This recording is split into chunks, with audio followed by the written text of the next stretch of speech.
사순절 이제 첫째 주간이 시작됐습니다. 예수님의 40일간의 고난의 시간들 말씀을 따라 잘 추적하시며 고난에 동참하는 우리 모든 성도들 되시기를 바랍니다. 자, 고난의 길을 참여한다는 것이 무엇일까? 오늘 우리가 삶을 살아갈 때 고난의 시간들이 있습니다. 그때 필요한 것이 무엇일까요? 저는 여러 가지 요소 가운데 믿음이 필요하리라 생각합니다. 믿음은 신앙 중에 가장 기본이 되는 기초입니다. 믿음이 뭘까요? 또 믿음은 왜 필요한 걸까요? 저는 이런 말씀으로 여러분에게 좀 가이드해 드리고자 싶습니다. 중국에 오랫동안 정말 힘을 다해 선교했던 하슨 테일러가 그런 얘기를 했습니다. 지금 우리에게 필요한 것은 위대한 믿음이 아니라 위대하신 하나님을 믿는 믿음이다 그랬어요. 좋은 말입니다. 고급스러운 언어인데 저는 좀 평범한 말, 조금 고급스럽진 않은 말로 설명하면 이런 겁니다. 우리가 열심히 믿는다고, 훌륭한 믿음을 가졌다고 그것이 구원의 역사를 이루는 것이 아니라는 거예요. 살려주시는 하나님, 그분의 은총 때문에 구원을 받는다는 거예요. 우리 삶에 많은 어려움이 있어요. 때로는 절망하기도 하고 고독해하기도 하고 때로는 마음의 분노가 있지요. 상실감이 있지요. 걱정은 떠나지 않아요. 그럴 때 정말 믿음이 무엇이냐를 물어요. 우리가 가져야 될 그때의 믿음은 우리를 살려주시는 분은 하나님이시고 우리에게 구원을 베풀어 주시는 그분은 바로 나의 하나님 여호와 하나님이라는 믿음을 갖는 것이라는 거예요. 사랑하는 성도는 말씀을 통해 우리의 삶의 어려움 가운데서 우리를 도와주시는 하나님을 만나는 그런 믿음의 확증이 있는 시간 되시기를 주님의 이름으로 축원합니다. 우리를 살려주실 분은 주님이십니다. 그러므로 인생의 모든 고난, 그것이 어떤 걱정이든 근심이든 상처이든 간에 어떤 상실감이든지 우리를 도우시고 인도해 주시는 분은 하나님밖에 없다는 사실을 기억하고 이 고난 중에 하나님을 믿음으로 만나는 우리 모든 만남의 성도들 다 되시기를 주님의 이름으로 축원합니다. 우리 옆에 분 서로 권면하시고 말씀을 시작하도록 하겠습니다. 하나님은 오늘도 첫 번째 우리 생각할 것은 인생 누구나 다 근심은 있다 하는 겁니다. 오늘 본문의 말씀 4절입니다. 4절을 같이 읽습니다. 시작. 이로 인하여 근심할 때에 문득 찬란한 옷을 입은 두 사람이 곁에 섰는지라. 오늘 1절에서 10절까지 읽은 본문을 보면 거기 두 가지 중요한 단초가 있습니다. 하나는 얘기를 시작하는 것과 하나는 얘기를 풀어주는 것이 오늘 이야기 형식 하나의 이야기 그 묶음 보따리 안에 다 들어가 있습니다. 얘기의 시작은 이렇게 합니다. 사람들이 근심했다라고 얘기합니다. 그런데 그것을 푸는 단초가 6절과 8절에 설명되어 있습니다. 사람들이 근심했지만 하나님의 말씀이 그들을 고쳐주셨다는 거예요. 근심에 대한 이야기를 시작합니다. 오늘 본문은 근심으로 시작합니다. 예수께서 십자가형을 받으신 후에 예수님을 따라갔던 여인들, 그러나 예수를 잃어버린 여인들이 근심하며 무덤을 찾았는데 그 무덤에 들어가 보니 또 한 번의 상심함이 겹쳐졌다는 겁니다. 시체가 보이지 않았습니다. 사실 생각해 보면 시체가 없는 일이 뭐가 그렇게 대단한 일이겠습니까? 이미 죽었잖아요. 시신이 무슨 소용이 있겠어요? 그런데 이들에게는 이 마음속에 이미 한 번의 상실감이 있었는데 또 한 번의 상심이 겹쳐지니 그것이 가중되어 엄청난 충격으로 다가왔던 거예요. 첫 번째 상심이 무엇입니까? 예수를 잃은 겁니다. 두 번째 상심이 뭡니까? 못다한 사랑을 마지막 표현하는 그 자리, 예수의 시신을 거두다가 거기에 향품과 향유를 바르려고 했던 그것마저도 허락되지 않은 이 허탈감, 이것이 그들에게 겹쳐진 상실감입니다. 사람 뭐 그런 거 한번 이기지 못해 그러지만 상실감이 계속되고 있는 인생에게는 자그마한 아픔도 크게 느껴지는 법입니다. 근심한 이 여인, 성경에는 이 근심을 헬라 말로 아포레오라고 말합니다. 아포레오. 이 아포레오는 근심 또는 걱정, 의심하다는 뜻이 있고 또 하나 중요한 뜻이 있습니다. A sense of loss예요. 상실감이에요. 잃어버렸다는 거예요. 빼앗겼다는 거예요. 이 마음이 그들 마음속에 자리 잡고 있었습니다. 자, 이런 여인들이 예수에게 먼 인생을 걸었다가 근심하고 근심에 또 근심이 얹혀지는 상심함에 또 상심을 경험하는 그런 아픔을 경험하고 있다고 성경은 얘기합니다. 누가복음 23장 48절 49절의 말씀입니다. 다 같이 읽겠습니다. 시작. 이를 구경하러 모인 무리도 그 된 일을 보고 다 가슴을 치고 돌아가고 예수를 아는 자들과 갈릴리로부터 따라온 여자들도 다 멀리 서서 이 일을 보니라 그랬습니다. 예수의 십자가형을 구경하러 왔던 사람들이 있습니다. 루커들이 있습니다. 단지 호기심입니다. 어찌 되나 그 결말을 보고 싶었습니다. 그런데 그 예수님의 이 마지막 장면을 가슴 아파했던 갈릴리로부터 따라온 여자들이 있었다는 겁니다. 이 여인들은 예수를 만나고 삶을 걸었습니다. 이분이면 되겠구나. 이분이 내 생명을 허락하시는 분이구나. 이분의 삶을 쫓아가다 보면 내 인생도 의미가 있겠다. 내 헌신도 의미가 있겠다 생각하고 아낌없이 자신의 것을 내놓았던 사람들입니다. 그런데 이런 상실감이 그들의 마음을 아프게 했습니다. 그들은 예수를 잃어버리고 이 허탈한 마음을 달래고자 한 행위가 있습니다. 사람마다 상실감을 채우려는 욕망이 다 다릅니다. 그 방법이 다 달라요. 안절부절하는 사람은 술기운으로 자신을 달래보는 사람들이 있지요. 마음의 고독감을 그저 노래방 가서 노래하면서 풀어보는 사람도 있을 겁니다. 저마다 자기 마음속에 있는 불안한 마음, 걱정, 상심 이런 것들을 다루려고 하는 어떤 행위들을 합니다. 첫 번째 상심을 경험한 이 여인들은 나름대로 그 상실감에 대해서 채워보려고 하는 노력을 하기도 합니다. 그것이 23장 55절과 56절에 드러납니다. 같이 읽겠습니다. 시작. 갈릴리에서 예수와 함께 온 여자들이 뒤를 따라 그 무덤과 그의 시체를 어디에 어떻게 두었는지를 보고 돌아가 향품과 향유를 준비하더라. 계명을 따라 안식일에 쉬더라 그랬습니다. 자, 장례는 산 사람을 위한 겁니까? 죽은 사람을 위한 겁니까? 네, 남은 자를 위한 거죠. 죽은 사람은 죽으면 끝난 거예요. 결국 장례는 남은 사람들을 위로하는 하나의 방법이기도 한데 이 시신이 없어졌다는 것은 남은 자에게 충격으로 다가오는 거예요.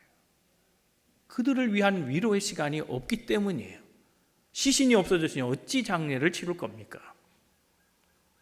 닭 쫓던 게 지붕 쳐다본다는 말이 있습니다. 이 사람을 만나면 평생 내 삶의 의미를 부여하고 살아갈 텐데 전부를 드린 사람이 없었다는 건 분명히 상실입니다. 거기에 이제 예수의 시신마저도 없게 됐다는 것은 그들에게 큰 충격으로 다가왔습니다. 사실 생각해 보면 열정이 없으면 상실감도 없지요. 상실감을 느꼈다는 것은 열심으로 했기 때문이에요. 그런데 기대에 못 미치는 거예요. 이들은 지금 무엇을 하려고 했습니까? 자기 허탈한 마음 첫 번째 상실감을 예수의 향품, 예수의 향유 그것으로 메꿔보려고 했는데 그 기회마저 박탈당했으니 허무함이야 이루 말할 데가 없었습니다. 열정을 가진 만큼 지금 괴로워하는 거예요. 힘들었던 만큼 지금 아파하는 거예요. 많은 것을 쏟아부은 만큼 지금 너무나 빈 가슴에 허탈해하고 있는 겁니다. 이 여인들은 얼마나 예수를 향해서 자신의 삶을 드려왔는가. 오늘 본문 10절은 간단하게 이 여인들에 대해서 설명해 놓고 있습니다. 이 여인들은 이런 사람들이라 그랬는데 이미 누가는 8장에 예수를 따르던 여인들에 대해서 소개해 놓고 있습니다. 8장 1절에서 3절까지 말씀입니다. 다 같이 읽어봅니다. 시작. 그 후에 예수께서 각 성과 마을에 두루 다니시며 하나님의 나라를 선포하시며 그 복음을 전하실새 12 제자가 함께 하였고 또 악귀를 쫓아내심과 병 고침을 받은 어떤 여자들 곧 7 귀신이 나간 자 막달라인이라 하는 마리아와 헤롯의 청지기 구사의 아내 요한나와 수산나와 다른 여러 여자가 함께하여 자기들의 소유로 그들을 섬기니라. 그들을 섬기니라. 그들이 누굽니까? 복음을 전했던 예수와 12 제자, 합 13명의 사람들입니다. 이 13명의 사람을 여기 언급된 여자들이 그의 공생의 모든 사역을 쫓아다니며 헌신하고 섬겼는데 그것도 다른 사람이 아니라 자신들의 소유를 들여가며 섬겼다고 얘기하고 있습니다. 막달라 마리아를 먼저 소개합니다. 귀신병에 걸린 여자였다는 겁니다. 그리고 또 다른 병이 있었습니다. 그런데 예수를 만나 치유되었고 이 귀신 들린 여자 막달라 마리아가 예수 만난 후에 예수를 가장 가까이서 쫓았던 대표 주자가 됩니다. 또 다른 사람 요한나를 설명합니다. 요한나는 구사의 와이프라 그랬습니다. 구사라는 이름을 가진 사람, 그 사람은 당시 헤롯 정권의 모든 관리를 맡았던, 특별히 물질 관리를 맡았던 청직이라 그랬습니다. 예수님 이전의 헤롯은 지금의 헤롯하고 다릅니다. 예수님 이전의 헤롯은 헤롯 그레이트라고 하는 왕입니다. 그에게는 아들 셋이 있었는데 예수님이 공생의 사역을 감당할 때에는 북중남으로 지역을 나누어서 팔레스틴 북쪽은 필립이 그리고 중부는 안티바스라고 하는 헤롯이 점령하고 지배했습니다. 지금 그 사람을 말하는 겁니다. 안티바스 정권의 창고직입니다. 청직입니다. 재산을 맡았습니다. 고급 관리라는 겁니다. 귀족 중에 상위 계급입니다. 그의 아내가 예수를 따랐다는 겁니다. 신분 높은 여인이 이 일을 했다라고 하는 면에서 칭찬받을 만하지만 이것은 매우 위험한 일이었습니다. 왜냐하면 그의 남편의 출세에 지장을 줄 수 있는 의미이기 때문에 그런 겁니다. 자칫하면 남편이 그 관리직에서 박탈당할 위기에 처하게 된 겁니다. 그러나 그럼에도 불구하고 이분이다 라고 생각하고 예수의 뒤를 헌신하며 자기의 것을 다 들여 섬기는 그런 모습을 보여주었다는 겁니다. 수산나 역시 그렇습니다. 수산나도 자기의 소유를 들여 열정적으로 예수를 따랐던 여인입니다. 누가복음 24장 오늘 본문에는 야고보의 어머니가 또한 예수의 뒤를 따랐던 여인으로 설명하는데 누가복음 8장에는 없습니다. 다만 여러 여자들이 있었다 하는 그 여러 여자의 야고보의 어머니가 있었을 것으로 생각됩니다. 신약 성경에는 야고보라고 하는 이름을 가진 사람이 몇 명 있습니다. 몇 명일 것 같습니까?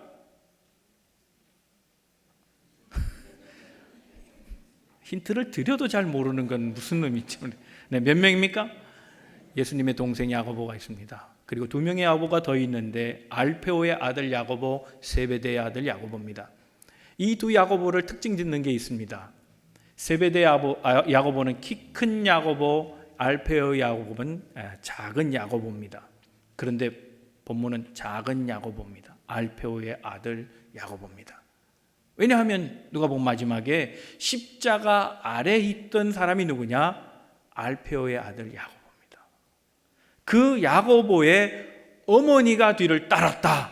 24장 오늘 10절엔 그렇게 설명합니다. 그러니까 누가복음 8장에 나오는 여러 여인 가운데 이 여인은 야고보의 어머니입니다. 알페오의 아들 야고보의 어머니, 알페오의 부인입니다. 그런데 이 여인에 대한 이름은 없습니다. 이 여인이 이름이 없습니까? 아닙니다. 밝히지 않은 겁니다. 이름 없이 일한 겁니다. 사람 다 이름 내고 일하고 싶지요. 높은 자리에서 이름을 내는 것이 사람의 성공이라고 생각합니다. 그러나 예수를 따르는 사람은 그렇지 않습니다. 이름조차 없습니다. 알려지지 않았습니다. 아니, 알리려고 하지 않았습니다. 자신의 전부를 들여서 예수를 쫓은 이들, 이들은 지금 예수의 죽음으로 아파했고, 그러나 그 상실감이 채 가시기도 전에 또 한 번의 충격을 경험한 겁니다. 예수의 시신조차 찾을 수 없었다는 겁니다. 단지 절망이 아닙니다. 삶이 흔들린 겁니다. 인생의 마지막까지 내 의미는 이제 여기까지, 이제 내 의미는 없는 그저 산소만 호흡하는 그런 인생이 되고 말았다는 자괴감이 그들 속에 있었습니다. 때때로 우리는 하늘을 바라볼 시간조차 없을 만큼 분주하게 살다가 어느 날 하늘을 바라보며 지나가는 구름을 보며 내가 저 구름 같지는 않은가, 그런 생각에 빠질 때가 있습니다. 열심히 산 것 같은데 내가 왜 이 모양이지? 나는 지금 뭐야? 많은 시간 동안 남편 뒷바라지하고 애들 키웠는데 나는 뭐야? 이런 마음을 가진 것이 빈둥지 증후군이랍니다. Empty Nest Syndrome이라고 말합니다. 정말 그렇습니다. 특별히 미국에 이민 온 분들 가운데 많은 분들이 이민의 이유가 자식 때문이라고 말하는 분들이 참 많습니다. 이민 와서 정말 낮과 밤을 가리지 않고 자녀를 위해 수고하고 애쓰고 교육을 시켜놨건만 멀리 대학을 간 다음에 직장도 그곳에서 잡고 돌아올 생각을 안 합니다. 둥지를 떠나버리고 다시 찾지 않는 그들, 마음이 허전해지는 겁니다. 이러려고 내가 미국에 왔나 하는 거예요. 이 고독감이 깊이 파고들어요. 이 상실감이 헤어나올 수 없는 허무한 생각으로 들 때가 있어요. 게다가 그걸 느끼는 시기는 중년기예요. 갱년기의 시기예요. 얼마나 아프게 다가오는지 몰라요.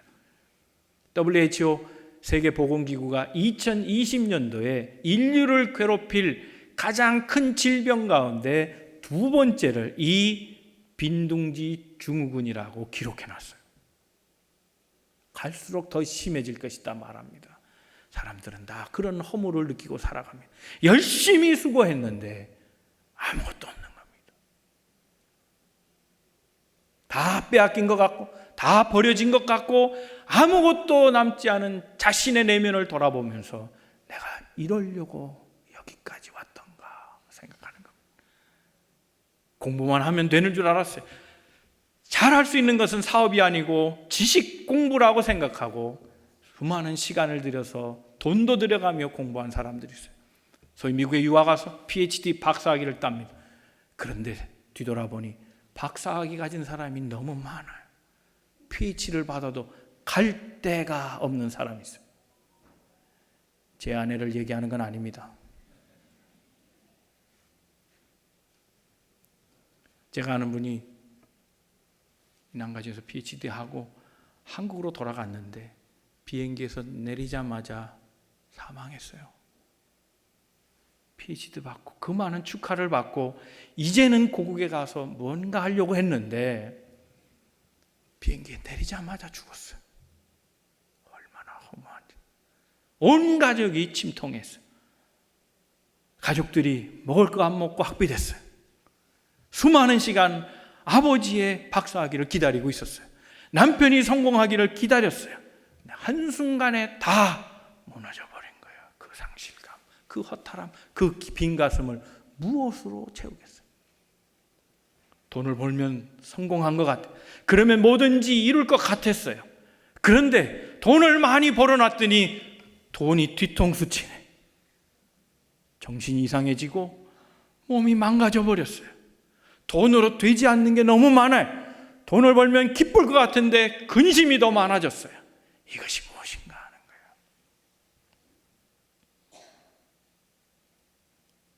오늘 우리 마음속에 그런 허탈함과 상실감이 누구에게나 있다는, 그건 작던 간에 사랑하는 성도 여러분, 하나님은 우리 인생을 아세요. 이런 상실감의 마음을 갖고 있는 우리 인생을 아세요. 이럴 때 필요한 것이 무엇이라고요? 믿음이에요.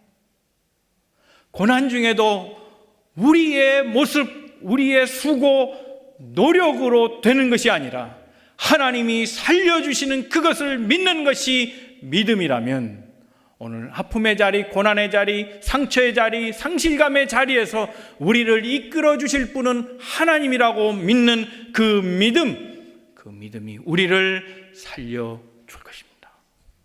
사랑하는 성도 여러분, 인생에 고난과 아픔과 슬픔, 상실감이 있을 때 주님으로 인해, 하나님으로 인해, 주의 말씀으로 인해 회복됨을 경험하는 우리 모든 성도들 다 되시기를 주님의 이름으로 축원합니다. 두 번째 생각할 것은 기억은 치유의 시작입니다. 여러분 어떻게 생각하십니까? 사람은 이익에 더 민감할까요? 손해에 더 민감할까요? $100 더 버는 거 그거 그렇게 민감하지 않아요. 당연한 것처럼 생각하고 고마워하지 않아요. 그런데 $100 뺏긴 일이 있으면요 얼마나 괴로운지 몰라요. 그렇죠? 100불짜리 벌금만 맞아도 기분이 얼마나 나쁜지 몰라요. 100불 더 버는 거 별로 감사 없어요. 근데 100불이 나가는 건 너무너무 싫어요. 사람은 누구나 다 손해에 민감한 거예요. 상실감에 더 예민하다는 거예요. 오늘 본문의 여인들이 그렇지 않아요. 두 번의 상실감, 이중적인 상실감, 겹치는 상실감, 너무너무나 힘들었어요. 인생이 다 어렵게 살지만 우리가 알아야 되는 거 하나 있잖아요.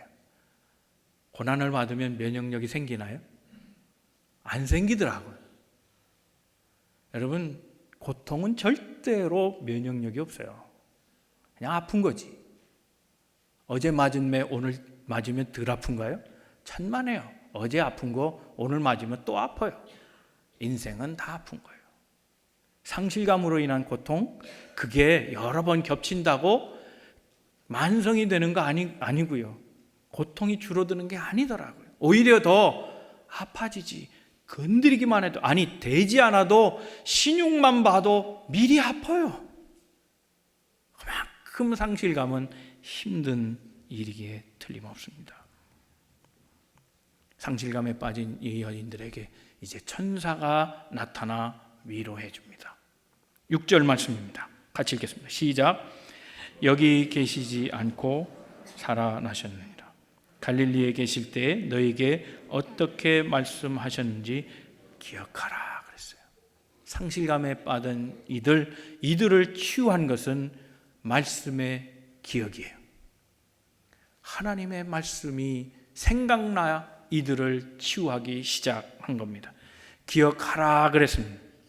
기억하라는 말은 무나우마이라는 말이에요. 무나우마이, 이 말이 조금 발전해서 영어로 넘어가면 메모리로 바뀝니다. 이 무나우마이라는 말은 명령형이에요. 권유하고 있는 게 아니에요. 그랬으면 좋겠다가 아니라 반드시 기억해내라는 거예요. 절망에 빠진 사람은 반드시 하나님의 말씀을 기억해내야 할 것이다, 그 말이에요. 고통에 빠진 사람, 그 사람은 반드시 하나님의 말씀을 생각나게 해야 할 것이다라는 거예요. 상실감을 가진 사람들, 그 사람들이 꼭 기억할 것은 말씀이 너를 살린다는 그 말씀을 떠올려야 할 것이다라는 거예요. 성경에는 이 기억하라는 말씀으로 치유하시는 하나님의 말씀이 여러 군데 소개되어 있습니다. 우리가 잘 아는 초대교회 7교회 가운데 에베소 교회를 하나님께서 치유하십니다. 이 교회는 행위가 많은 교회요, 수고가 많은 교회요, 잘 인내했던 교회입니다. 그런데 이 교회에 단점이 있습니다. 첫사랑을 잃어버렸어요.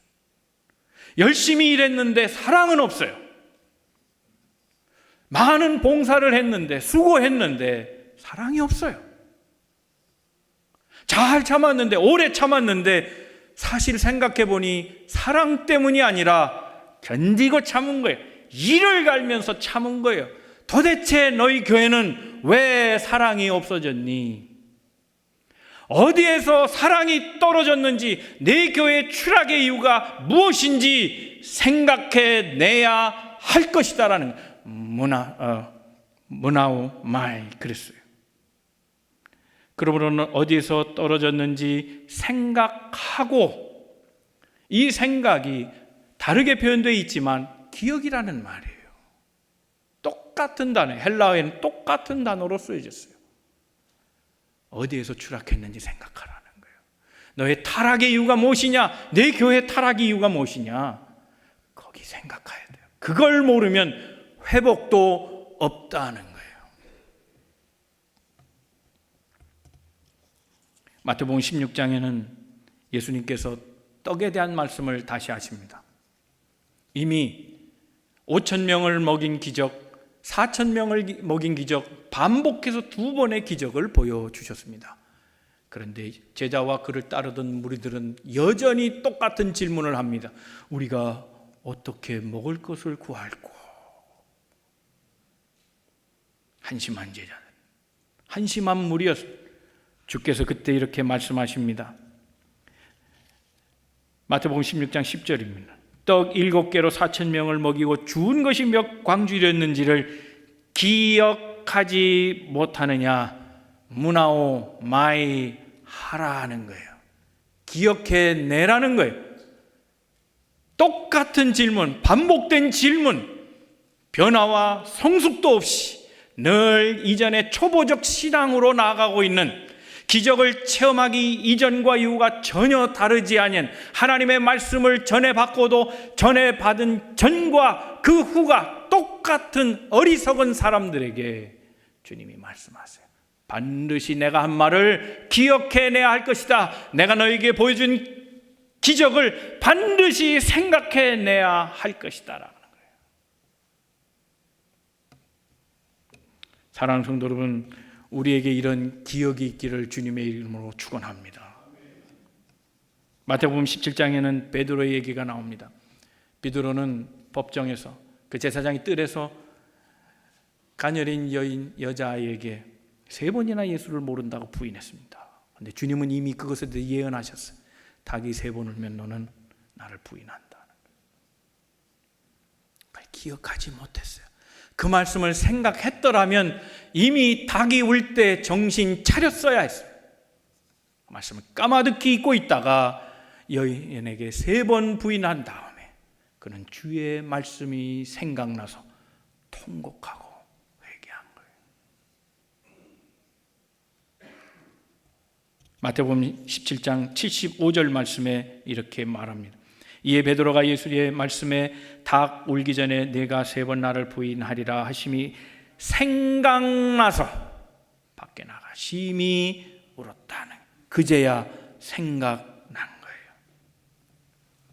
베드로는 예수를 모른다고 3번 부인한 후에 내가 나를 부인하리라는 그 말씀을 기억하고 통곡했어요. 이 말은, 기억은 상실의 스테이지에서 회복의 스테이지로 우리를 옮겨 놓으신다는 말씀입니다. 말씀에 대한 기억이 우리를 살립니다. 그 말씀이 우리를 회복시켜 가십니다. 그 말씀이 우리를 우리 되게 하는 겁니다. 그 말씀이 하나님의 자녀답게 우리를 회복시켜 주시고, 그 말씀이 우리를 교회답게 하시고, 그 말씀이 우리 민족을 민족답게 하신다는 거예요. 사랑하는 성도 여러분, 우리 자신을 생각해보고 우리가 어디에서 떨어졌는지, 어디에서부터 추락했는지, 어디에서부터 하나님을 떠났는지 우리의 사랑 없음을 생각하고 주님의 말씀이 기억나기를 바랍니다. 깨닫게 하시는 말씀, 그 말씀이 내 안에 들어와 확 나를 뒤집어 엎으시며, 그 말씀이 나를 감동시키시고, 그 말씀이 나를 변화시키시고, 그 말씀이 생명력이 되어 나를 붙잡아 가실 때, 그때 나는 절망의 자리에서 일어날 수 있고, 아픔의 자리에서, 배반의 자리에서 다시 주를 보는 인생으로 바뀌어가게 될 줄로 믿습니다. 하나님의 말씀을 기억하십시다. 고난의 때에 하나님의 말씀을 기억하십시다. 걱정이 많을 때 하나님의 말씀을 기억하십시다. 상실감 때문에 아파하고 상처가 있을 때 그때 하나님의 말씀을 기억하십시다. 그 말씀이 나를 치유하시고 나를 살리게 될 줄로 믿습니다. 고난의 때에 땅 보지 마시고 한숨 짓지 마시고 사람 찾지 마시고 하나님의 말씀을 기억하고 하나님의 말씀으로 회복되는 우리 만남의 모든 성도 되시기를 주님의 이름으로 축원합니다. 세 번째 생각할 것은 말씀이 우리를 회복시킨다는 겁니다. 자, 주의 말씀이 나를 어떻게 회복시켜 가시는가? 시편 119편 105절의 말씀입니다. 다 같이 읽겠습니다. 시작. 주의 말씀은 내 발의 등이요 내 길의 빛이니이다. 시편 119편은 정말 지루하도록 긴 본문입니다. 본문이 참 길어요. 그러나 긴 말씀도 한마디로 요약해낼 수 있다면 105편의 말씀입니다. 어떻게 하면 우리가 살아날지 시인은 이런 고백을 합니다. 주의 말씀은 내 발의 등이요 내 길의 빛입니다 라고 얘기합니다. 주님의 말씀이 등입니다. 빛입니다. 그것이 나를 인도하시고 나를 도와주시고 살게 하시는 겁니다. 그렇다면 어떤 신앙의 고백을 가졌기에 이런 말씀을 하는가? 7절에 있습니다. 107절. 시편 119편 107절입니다. 다 같이 말씀 읽겠습니다. 시작. 나의 고난이 매우 심하오니 여호와여 주의 말씀대로 나를, 이게 고백이에요. 이 고백이 있기 때문에 그 고백의 마음으로 주님은 내 삶에 등이 되고 빛이 된다고 말하고 있는 거예요. 주의 말씀은 나를 살려주시기 때문입니다. 말씀이 내 안에 들어오면 사는 거예요. 이 말씀이 우리를 살려주십니다. 사랑하는 성도 여러분, 오늘 이 말씀이 우리 한국교회를 살려주는 말씀이 되기를 주님의 이름으로 축원합니다. 우리 교회를 살려주시는 말씀이 되기를 축원합니다. 여러분을 살리는 말씀이 되기를 축원합니다. 이 말씀으로 살아날 수밖에 없어요. 한국에 CBS 방송이 있습니다. 기독교 방송. 그 방송에서 요즘 신천지가 다 문제가 되는데 신천지 특집을 이미 한 5년 전에 내놨어요. 8부작으로 되어 있습니다. 뭐 기적 등등 이렇게 편마다 다 제목이 있는데 마지막 편이 말씀편이에요. 이단을 얘기하는데 제목이 말씀편이에요. 무슨 얘기인가 하면 간단하게 말하면 그런 거예요. 오늘 한국교회가 말씀에서 떠났다는 거예요. 그래서 이단이 생겨났다는 거예요. 결국 이단을 이길 수 있는 방법은 말씀으로 돌아가는 거예요. 말씀이 교회를 살려야 된다는 거예요. 그 8부작 마지막 편에 박은조 목사님, 몇 년 전인가요? 정장로님 몇 년 됐죠? 거의 한 10년 됐나요? 박은조 목사님 우리 교회 와서 한번 집회하셨죠. 기억나시는 분 계실 거예요. 샘물교회. 박은조 목사님이 그런 인터뷰를 했습니다. 성경은 물질적으로 복받는 길을 가르치는 교과서가 아니라 예수님 닮은 거룩한 사람을 만드는 것이다 그랬어요. 맞는 말이라고 생각해요. 오늘 한국교회가 말씀으로 복받는 걸 가르쳤어요. 제자 되는 건 안 가르쳤어요. 하나님의 사람, 거룩한 사람, 한 사람 한 사람 한 영혼을 그렇게 세워가기를 주저하고 교회를 통해서 복의 선언만 했다는 거예요. 이게 이단이 들끓게 한 이유가 됐다는 거예요. 기복주의, 물질 중심의 신앙, 그리고 팽창주의, 성장주의를 넘어서서 한 사람 한 사람을 하나님의 사람으로 회복시켜가는 죄에 물든 인생의 모든 것들을 다 씻어내고 거룩한 주의 형상으로 회복시켜 가시는 하나님의 말씀이 교회에 있지 않았기 때문이라는 거예요. 그 말씀이 있어야 우리가 살아날 텐데, 그 말씀이 있어야 우리가 회복될 텐데, 그 말씀이 있어야 우리가 참된 하나님의 자녀요 그리스도의 형제요 자매라고 하는 것을 고백할 수 있을 텐데, 저는 이것이 믿음을 아는 신앙이라고 생각해요. 믿음은 언제 필요합니까? 평안할 때 필요한 게 아니에요. 고난의 때 필요한 거예요. 절망의 때 필요한 거예요. 죽어갈 때 필요한 거예요. 아픔의 때에 필요한 것이고, 근심의 때에 필요한 것이고, 상실감의 때에 필요한 것이에요. 이 고난 중에도, 이 아픔 중에도, 이 상실감 중에도, 이 걱정 많은 이 순간에도 하나님은 나를 살리신다. 그 믿음, 그 믿음을 기억하고, 그 말씀을 기억하고 나갈 때 하나님이 우리를 고쳐주시는 겁니다. 그러므로 믿음은 기억입니다. 이 기억, 하나님의 말씀에 대한 기억이 우리를 살릴 줄로 믿습니다. 하나님의 말씀을 기억하는 자, 그에게 하나님의 말씀은 그의 모든 것이 되기 시작합니다. 그 말씀은 내게 파고 들어오셔서 내 모든 것을 하시는 주님, 하나하나 고쳐가시고 세워가십니다.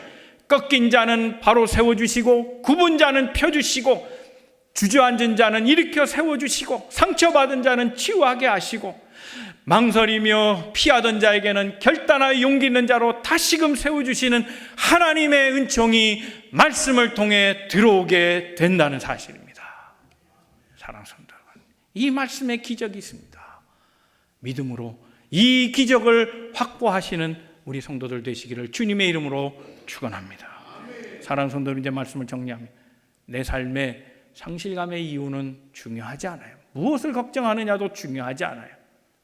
그 이유는 다양하게 있지만 고쳐주시는 분이 하나님이시라는 것, 그것은 꼭 기억해야 될 일입니다. 우리 인생이 부족함이 없는 인생들이 아니에요. 모든 기대대로 다 이룰 수 있는 형통한 인생들도 아니에요. 원하는 만큼 다 가질 수도 없고 생각한 만큼 다 이룰 수도 없는 그런 사람들이에요. 그래서 여전히 우리는 살아가면서 상실감을 느낄 수밖에 없어요. 그러나 우리는 믿음이 있어요. 우리의 노력과 힘으로 되지 않더라도 하나님이 우리를 사랑하셔서 살려주시면 된다는 믿음이 있어요. 그러므로 고난의 때에 염려하거나 걱정하거나 주저하지 마시고, 하나님의 말씀은 나를 살리신다는 그 기억이 회복되는 것, 그것이 매우 중요한 일이라 생각이 됩니다. 고난 때 하나님의 말씀을 기억하고 그의 인도하심과 치유하심, 회복하심을 경험하는 우리 만남의 모든 성도들 다 되시기를 주님의 이름으로 축원합니다.